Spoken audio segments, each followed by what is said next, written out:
Alrighty, so I'm actually going to do the preview of these midweek games first before I do the review of the 4 games that happened yesterday on Halloween. And the reason why I decided to do the preview first is because we do have a game that's going to be kicking off about 4.5 hours at the time of this recording between the Seattle Sounders versus LA Galaxy. And, I want to do the preview of that game and then the rest of the midweek game first and get it done with before I do the review of yesterday action. But in terms of this midweek action, even though not every single team is going to be playing in this midweek, I'm pretty sure all of these teams that's playing and all those teams that are not playing, that are either still in the position of fighting for playoffs or for some playoff seeding, there's going to be a lot that's going to be keeping an eye on some of these games. And we start off the first one, as I mentioned just a moment ago, between the Seattle Sounders versus LA Galaxy, which will kick off about 4.5 hours at this time of the recording at 10 p.m. Eastern, 7 p.m. Pacific, but the actual kickoff is 7:08 p.m. local time, and unfortunately, this game is going to be on Twitter. Yep, it's another game that unfortunately I have to deal with the problem of Twitter, but I will again say this, and I probably shouldn't have said this. The Twitter stream has started to get a little bit better, and that I'm actually haven't had a lot of issue as I had in the beginning of the season, but that's the only compliment I will give with the Twitter stream. And now watch how last time when I gave them some compliment, how there was some problem with the Twitter stream and I couldn't watch like the first 10 minutes of this game. But besides the complaints of the fact that this is on Twitter, this is a big game for different reason, and if you are a team that is like near the playoff line or battling for the playoffs in the Western Conference, you'll definitely be wearing a Seattle Sounders jersey like I'm wearing right now, since, as a Loons fan, I'm definitely going to be rooting for the Sounders, which sounds wrong because, I hate the Sounders, and especially what happened last year, but we gotta have to root for them because the Galaxy is one of those teams that is battling for those playoff position. Whereas if you are, let's say, Sporting KC and the Colorado Rapids, you're definitely gonna be rooting for the Galaxy in this game because there right now is currently a freeway tie for the top spot in the Western Conference. Which, oh by the way, if that's gonna stay heading into decision day, boy oh boy, that is gonna be one of the most exciting decision day where I don't remember the last time we actually had to decision day where there could be not only a fight for the top of the standings in each of the conference, but also a freeway tie to decide who, of course, would win the Western Conference. But as I said, the Galaxy, they're currently last team making into the playoff, being 1 point above the red line right now. And yeah, we'll see how this game, of course, will turn out. And certainly, I think if you look at how this game is, I think the Sounders are probably going to be the favorites because, knowing the fact that they would love to thank Minnesota for helping them out by beating Sporting KC yesterday. All of a sudden, they're back in the hunt in terms of trying to get that top spot, and they could actually go top of the Western Conference if they can get a draw and a win in this game, at least temporarily, until Sporting KC play on Wednesday. But now, moving on, in terms of the next match, is going to be LAFC versus the Vancouver Whitecaps. So this is another one of those games that is going to be one that a lot of teams that is in the bubble area of the playoffs in the Western Conference with a lot of interest. And in some way, this is also kind of like a playoff 6-pointer too, because for LAFC, they're currently 2 points below the red line right now, and theoretically, they're kind of like the last team that is in that playoff bubble in the Western Conference, and that if they do lose this game and result goes against them, there could be a chance that they could be eliminated heading into decision day. But they're playing against the Vancouver Whitecaps, who currently is in 6th place and 2 points above the red line, as this game will start at 10:30 p.m. Eastern, 7:30 p.m. Pacific, but the actual kickoff is 7:38 p.m. local time. Oh, I forgot to mention, this game is going to actually happen tomorrow, and that we don't actually have a doubleheader today, as this game is going to be on Tuesday. LAFC currently have a 12-8-12 record, and the Whitecaps have a 12-11-9 record. And yeah, we'll see whether or not if LAFC, who I feel like they're once again facing a must-win game in this one, knowing the fact that they need to win to keep pace with other teams. See if they can, of course, do so, though it's not going to be easy because the Whitecaps, I know some people would say that the Whitecaps probably is not going to win this. yeah, look at how the Whitecaps has been playing these last couple of weeks. There's just something about this team that have shown a lot of resiliency that even when people thought that they count them out, they somehow were able to get a victory. And I won't be surprised that even though the Whitecaps historically have not played well against LAFC on the road, don't be surprised that they can pull off an upset in this game against LAFC.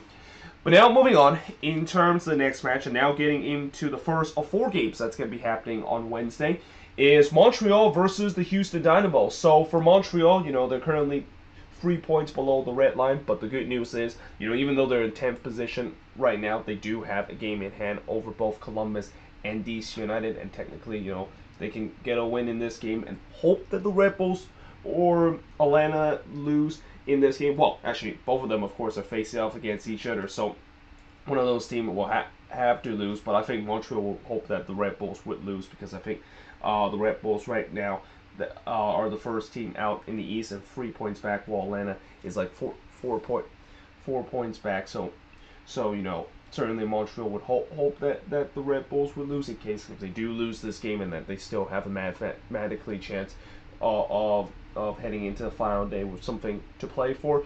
But in many ways, this is kind of a must-win game for Montreal, and it should be a win, considering they're playing against the Houston Dynamo and the team that has already eliminated from playoff contention, and a team that also has started to look like they basically checked out, and they're already looking into the off season.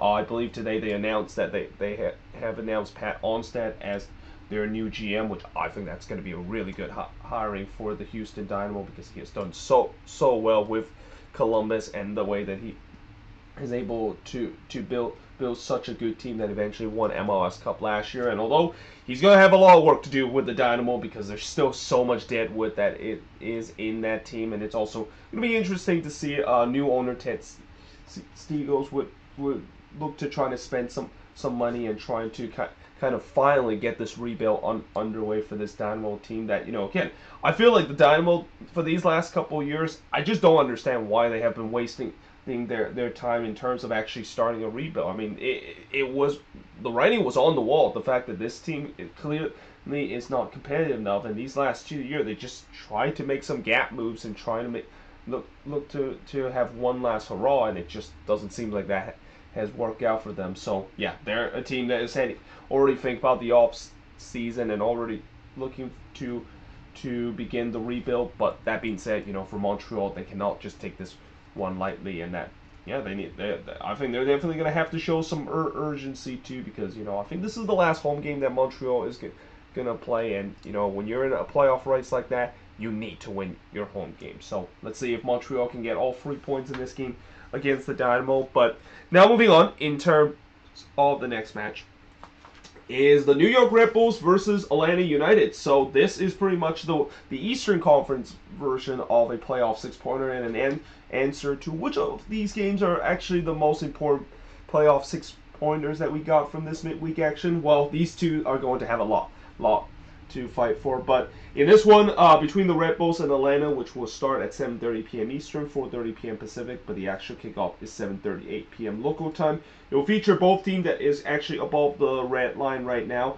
although the Red Bulls are currently the last team making it into the playoffs, being 2 points above the red line, and Atlanta currently 6 and 3 points above the red line right now. But the good news for both of these teams is that the two teams that is chasing them in the bottom, or in in our teams that is below the red line, those two teams are not going to be in action, and that both of these teams actually have a game in hand over those two teams that is chasing them, and it's only like Montreal is the one that have played the same amount of games that is still below the red line right now and haven't been eliminated. So in some way, both of these teams have a chance to clinch their playoff position if they can get a win in this one and don't have to worry about heading into the decision. They think things are gonna get a little bit iffy. So yeah, we shall see who, of course, will do so. Obviously, I think when you look at this game, the Red Bulls are going to be ones that I think are going to be favorites, considered they have just been red hot in the last couple of games, and they're facing against an Atlanta team that it's been very frustrating these last couple of games for Atlanta, of them blowing late leads and dropping points. And like I said, they do not make it to the playoffs this season. They're going to think about those resort where they dominate, but but blew a late lead and have to salvage a point, and those lost point is going to eventually come back to haunt them. And also, let's not to mention the fact that, anytime when the Red Bulls and Atlanta face against each other, there's going to be some bad blood. And even though I know this rivalry isn't as tense as it was back in 2018, when both of these teams were at their best, they were really going at each other. When you have playoff kind of aspiration up for grabs, and that this is a playoff 6-pointer, you bet there's going to be some heated affair, and that I expect this should be a game that I won't be surprised if there's going to be some heated exchange, and that both of these teams will kind of remind everybody that, yeah, they still hate each other, and there's still that heated temper that we saw just a couple of years ago when these two teams were the best team in the Eastern Conference. But now moving on, in terms of the next match, is going to be Austin versus Sporting KC. So this game will be starting at 9 p.m. Eastern, 6 p.m. Pacific, but the actual kickoff is 8:08 p.m. local time. Austin, of course, they're already eliminated from playoff contention with an 8-4-20 record, but they do have a chance to play some spoiler in this game, as Sporting KC currently is in a freeway tie for first place in the West with a 17-7-8 record, but Sporting KC does have the tiebreaker over the two other teams. Though their tiebreaker with the Seattle Sounders is just incredibly tight, because not only both of these teams have the identical record, but in terms of goal difference, Sporting KC are only up, goal differential by 1 goal. Like, Sporting KC, their goal differential I think is +21, and Seattle is at +20, which is why, I think for Sporting KC, as much as that loss against Minnesota hurts, they're probably glad the fact that it was only by 1 goal, because things could have changed if they would have lost multiple goals, and that it would be Seattle the one that could be owning the tiebreaker up in first place. But the other thing that I think Sporting KC and Peter Vermees will have to deal with in this game is the fact that this is also a very tired Sporting KC team coming into this one. Like, this is their 4th game that they're playing in the last 12 days, and that they pretty much for these past week and a half have to play a game on the weekend and a midweek game, and you kind of saw that fatigue that have shown in that game against Minnesota, and it's not going to get easier now that they have to go on the road again, and that, again, this is a big decision that Peter Vermees will have to make, because, you can't just say that this is a 4-away game. Like, Seattle and Colorado is breathing right down their neck, and, this is going to be interesting to see what he's going to decide, because I'm pretty sure, with all three of these teams, even though all three of these teams have clinched for the playoffs, they're still going to go for that top spot, because that top spot, there's a lot of benefit of finishing top in your conference. Not only the fact that you get a bye, but you also get a chance to play at home throughout the playoffs and potentially host MLS Cup. Though that is, if New England does not make it all the way to MLS Cup, then the top team in the West does have a chance to host MLS Cup heading into December. So yeah, we shall see what kind of decision Peter Vermees is going to go. Is he going to maybe trot out kind of a hybrid kind of team, maybe kind of like a first and second team in this one against Austin? And Austin, even though they're eliminated, they're still playing hard, and this team is not going to give Sporting KC any easier time, and they're going to make sure that Sporting KC needs to earn all 3 points if they are able to get out of here with a win. But finally, moving on into the last game on this board is going to be RSL versus the Portland Timbers. So this game, of course, will be a late start, 10:30 p.m. Eastern, 7:30 p.m. Pacific, but the actual kickoff is actually an 8:38 p.m. local time start, and this also is the only game that's going to be on national television. Well, actually, this, and if you count Twitter games as national television game, this one is going to be on ESPN2. RSL, of course, currently is the first team out of the playoffs in the Western Conference, as they are 1 point below the red line. But the good news is they still have a game in hand over a team like Minnesota, who currently still have the tiebreaker over them, even if when both of these teams kind of ties on point. But for the Timbers, they can actually clinch playoff position with a win in this game. They're 4 points above the red line right now, and if they can get a win in this one, they will officially make the playoffs this season. But for both of these team, I think there's also two things. Both of these teams, are fighting for playoffs, but more. I feel like in this game, it's kind of in a different reason where, for RSL, they're definitely fighting for playoffs and trying to get themselves in the driver's seat and control their own destiny heading into decision day. But for the Portland Timbers, I'm pretty sure they know for sure that even though they're not have not clinched the playoffs, they're really in a good spot to clinch it. And now their real concern is that they need to lock down that fourth spot, because right now, when you look at the standings, between fourth all the way down to ninth, it's still separated by 5 points, and depending on how resort goes, that fourth place is still up for grabs, and that fourth place is crucial because that's the last spot where you can host at least one home game in the playoffs, and I'm pretty sure the Timbers are not going to let that one go, considering they've been holding that spot for a very long time. Well, they've been holding that spot ever since they on a great run back in September, but because of the poor run that they had in October, they have really opened the door for all these other teams that's fighting for playoffs, but also they're trying to get home field advantage. And I would also maybe say that's the same for RSL, where if they can get a win in this game against the Timbers, they're not only in a good position to clinch playoffs heading into decision day, but they still have a chance to get that 4 spots to have a chance to have a home game at Rio Tinto Stadium in the playoffs. But there you have it. That is pretty much it for the preview of all 6 of these games. And like I said, whatever happened in these 6 games, it's going to be very interesting to see heading into decision day. And I'm also probably going to make a video about the looking at the standings and basically looking at the looking at all the team, and in terms of which game they're going to be facing, and how all these games have some meaning in terms of the standing itself. Well, actually, I probably won't make a video about that, because that would basically be just the preview. And what I'll do is I'll just kind of put like a standings right here, and then put like games there, and then that's of course how I'm going to do the preview for the decision day game. But yeah, this is definitely the most entertaining part of the regular season, and this regular season is almost over, and while for some of these eliminated team, they can't wait for the season to end.